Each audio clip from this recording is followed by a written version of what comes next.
ನೀವು ನಮ್ಗೆ ನೀವು ಹೇಳಿದ್ರಲ್ಲ ಈಗ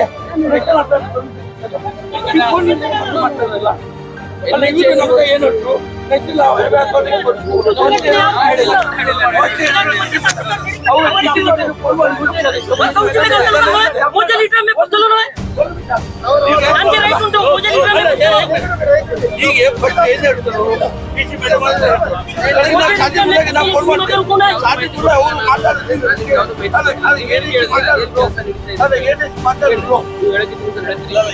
ಕೇಳಿದ್ರೆ ನಾನು ಹೇಳಿದ್ರೆ ಕೆಲಸ ಮಾಡ್ಕೊಂಡಿದ್ದಾರೆ ಅಂತ ಹೇಳಿದ್ವಿ ಇಷ್ಟೇ.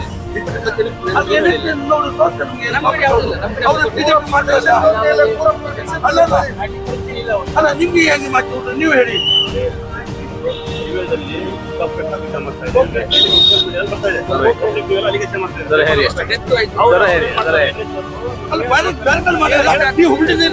ಹುಬ್ಳಿನಲ್ಲಿ ದರ್ಗಾ ಮಾಡಿಲ್ಲ, ಬೇರೆ ಕಡೆ ಶಿಫ್ಟ್ ಮಾಡಿಲ್ಲ. ಕಾನೂನು ಉಂಟಲ್ಲ, ಸುಪ್ರೀಂ ಕೋರ್ಟ್ ಕಾನೂನು ಉಂಟಲ್ಲ, ಸುಪ್ರೀಂ ಗೈಡೆನ್ಸ್ ಉಂಟಲ್ಲ. ನಮ್ಗೇನು ಕಟ್ಟದಲ್ಲಿ ಇಟ್ಟಿದೆ, ಇದು ತಪ್ಪು ಮಾಡಿದ್ರು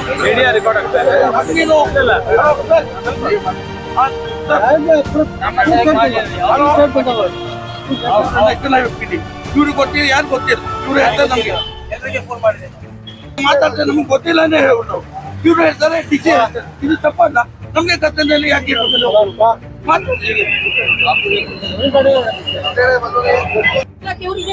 ಪ್ರೊಟೆಕ್ಷನ್ಗೆ ನಿಲ್ಬೇಕು. ನೀವೆಲ್ಲರೂ ಅಧ್ಯಕ್ಷರು ಇದಕ್ಕೆ ಹೊಣೆ ನೀವು ಆಗ್ತೀವಿ. ನಿಮ್ಗೆ ನೇರ ಹೇಳ್ತೀವಿ ನಾವು, ಯುವಕರು ಎಲ್ಲ ಹೇಳ್ತೀವಿ. ಅಧ್ಯಕ್ಷರೇ ನೀವೇ ಅಧ್ಯಕ್ಷರು. ನಾನು ನಿಮ್ಗೆ ಮತ್ತೆ ತಹಸೀಲ್ದಾರ್ ಮಾಡೋದು. ಇವರಿಗೆ ಕಾನೂನು ಇಲ್ಲ, ಕಾನ್ಸ್ಟಿಟ್ಯೂಷನ್ ಸತ್ತೋಗಿದಲ್ಲ. ಕಾನೂನು ಇವರಿಗೆ ಇಲ್ಲ, ಕಾನೂನು ಒಂದೇ ಸಮುದಾಯದವರಿಗೆ, ಬೇರೆ ಯಾರಿಗೂ ಇಲ್ಲ. I feel pity on these police men. ಇವ್ರು ನೋಡಿದ್ರೆ ನಂಗೆ ದಯ ಬರ್ತಾ ಇದೆ. ಕೈ ಕಟ್ಟು ಹಾಕಿದ್ದಾರೆ ಇವರಿಗೆ ಯೂನಿಫಾರ್ಮ್ ಕೊಟ್ಬಿಟ್ಟು. ಈ ಖಾಕಿಗೂ ಬೆಲೆ ಇಲ್ಲಿ ಬೆಳಕು ಹಾಕ್ತಿದ್ದಾರೆ ಇವರು. ಅಧಿಕಾರಿಗಳೆಲ್ಲ ಸೇರಿ ಖಾಕಿಗೂ ಬೆಲೆ ಇವತ್ತು ಬೆಳಕು ಹಾಕ್ತಿದ್ದಾರೆ. ಗೊತ್ತಾಗ್ಲಿ ಎಲ್ಲರಿಗೂ. ಈ ತರ ಹೋದ್ರೆ ನಮ್ಮ ಭಾರತ ದೇಶ ಉಳಿಯಲ್ಲ. ನೀವೆಲ್ಲರಿಗೂ ಗೊತ್ತಾಗ್ಲಿ, ನಮ್ಮ ದೇಶ ಉಳಿಯಲ್ಲ. ಎಲ್ಲರೂ ಗೊತ್ತಾಗ್ಬೇಕು. ಇದೇ ತರ ಅಡ್ಮಿನಿಸ್ಟ್ರೇಷನ್ ನಡೆಸ್ಕೊಂಡು ಹೋದ್ರೆ ನೋಡಿ ಅವ್ರ ಮುಖದಲ್ಲಿ ಯಾರು ಅವರಿಗೆ ತೃಪ್ತಿ. ನಾನು ಇಲ್ಲಿ ಕೇಳ್ತೇನೆ ಇಲಾಖೆ ಅಲ್ಲ ತಹಸೀಲ್ದಾರ್ ಅವರು ಹಾಗಲ್ರಿ, ನೀವು ಇಂಪಾರ್ಷಿಯಲ್ ಇರಬೇಕು. ಯಾವಾಗ ಇವರು ಗೌರ್ಮೆಂಟ್ ಡಿಪಾರ್ಟ್ಮೆಂಟ್ ಅಲ್ಲ, ಪಬ್ಲಿಕ್.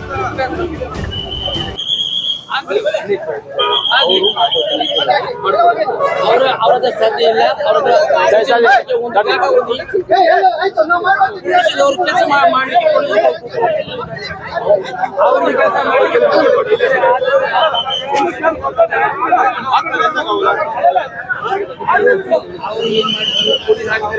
ಮಾಡಿ ಸಾಧ್ಯ ಇಲ್ಲ.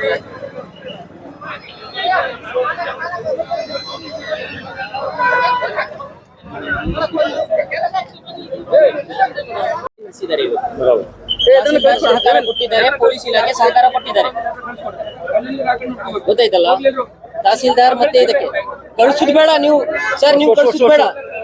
ತಹಸೀಲ್ದಾರ್ ಮತ್ತೆ ಪೊಲೀಸ್ ಇಲಾಖೆ ಮತ್ತು ಸಂಘ ಪರಿವಾರ ಮತ್ತೆ ಹಿಂದೂ ಸಂಘಟನೆ ಸೇರಿ ಇವತ್ತು ಕಾಮಗಾರಿ ನಡೆಸಿದ್ದಾರೆ, ಇಲ್ಲಿಗಲ್ ಕಾಮಗಾರಿ. ಗೊತ್ತಾಯ್ತಾ? ಮತ್ತೆ ನಾಳೆ ಇದರ ಅರ್ಥ ಏನಂದ್ರೆ ಯಾವ ಸರ್ಕಾರಿ ಕಾಮಗಾರಿಯಲ್ಲೂ ನಾವು ಮಸೀದಿ ಸಹ ಹೋಗಿ ಕಟ್ಬಹುದು, ಯಾವ ಧಾರ್ಮಿಕ ಸ್ಥಳನೂ ಕಟ್ಬಹುದು. This is highly in presence of police, in presence of department, a complete illegal structure has been built. ಇದರ ಆಗಬಾರ್ದು. ಇಂಡಿಯಾದಲ್ಲಿ ಜುಡಿಷರಿ, ಕಾನೂನು ವ್ಯವಸ್ಥೆ, ಅಡ್ಮಿನಿಸ್ಟ್ರೇಷನ್ ಕಂಪ್ಲೀಟ್ ಕೊಲಾಪ್ಸ್ ಅಂತ ಇದೊಂದು ಉದಾಹರಣೆ. ಪೊಲೀಸ್ ಇಲಾಖೆಗೆ ಪೊಲೀಸ್ ನೋಡಿ ಅಲ್ಲಿ ಅಧಿಕಾರಿಗಳು ಯಾವ ತರ ಕೈ ಕಟ್ಟಿ ನಿಂತಿದ್ದಾರೆ ನೋಡಿ. ಕಾಮಗಾರಿ ಮುಗಿಸಿದ್ದಾರೆ, ಅಧಿಕಾರಿಗಳು ಯಾವ ತರ ಕೈ ಕಟ್ಟಿ ನಿಂತಿದ್ದಾರೆ ನೋಡಿ. ಅಲ್ಲಿ ನೋಡಿ ನೋಡಿ ಅವ್ರ ಹತ್ರ ನಿಲ್ಸೋದು ತಾಕತ್ತಿದ್ಯಾ ನೋಡಿ, ನಿಲ್ಸೋದು ತಾಕತ್ತಿದ್ಯಾ ನೋಡಿ. ಅಲ್ಲಿ ಯಾರ ಹತ್ರ ನಿಲ್ಸೋದು ತಾಕತ್ತಿದ್ಯಾ ನೋಡಿ. ನೋಡಿ ಅವ್ರದ್ದು ಅವ್ರು ಮುಚ್ಚಾಕ್ತಿದ್ದಾರೆ, ಮತ್ತೆ ಟಾರ್ಪಲ್ ಹಾಕಿ ಮುಚ್ಚಾಕ್ತಿದ್ದಾರೆ ನೋಡಿ. ಈ ತರ ಪರಿಸ್ಥಿತಿ ಇವತ್ತು. ನಾವಿಲ್ಲಿ ಬಂದು ಯಾರು ಬೇಡ ಇವತ್ತು ದಿನ ನಮ್ಮ ದೇಶದಲ್ಲಿ ಹಿಂದೂ ಮುಸ್ಲಿಂ ಬೇರೆ ಗಲಾಟೆ ಎಬ್ಸಲಿಕ್ಕೆ ಯಾರು ಬೇಡ. ಇದೇ ಇಲಾಖೆ ಮತ್ತೆ ಇದೇ ಅಡ್ಮಿನಿಸ್ಟ್ರೇಷನ್ ಸಾಕು. ನಾವಿಲ್ಲಿ ಶಾಂತವಾಗಿ ಇದ್ರು ಸಹ ಈ ಶಾಂತಿಯನ್ನು ಕೆಡಿಸ್ಲಿಕ್ಕೆ ಇದೇ ಡಿಪಾರ್ಟ್ಮೆಂಟ್ ಮತ್ತೆ ಇದೇ ಅಡ್ಮಿನಿಸ್ಟ್ರೇಷನ್ ಸಾಕು, ಬೇರೆ ಯಾರು ಬೇಡ. ಇಲ್ಲ ನಿಮ್ಮ ಹತ್ರ ಇಲ್ಲ. ನೀವೆಲ್ಲ ಗೋಧಿ ಮೀಡಿಯಾ ಹಾಕ್ಬಿಟ್ಟಿದ್ರಿ. ಎಲ್ಲ ಮೀಡಿಯಾ ಮಾರಾಟ ಆಗಿದೆ ಇಲ್ಲಿ, ಸೋಲ್ಡ್ ಮೀಡಿಯಾ ಎಲ್ಲ ಸೋಲ್ಡ್ ಔಟ್.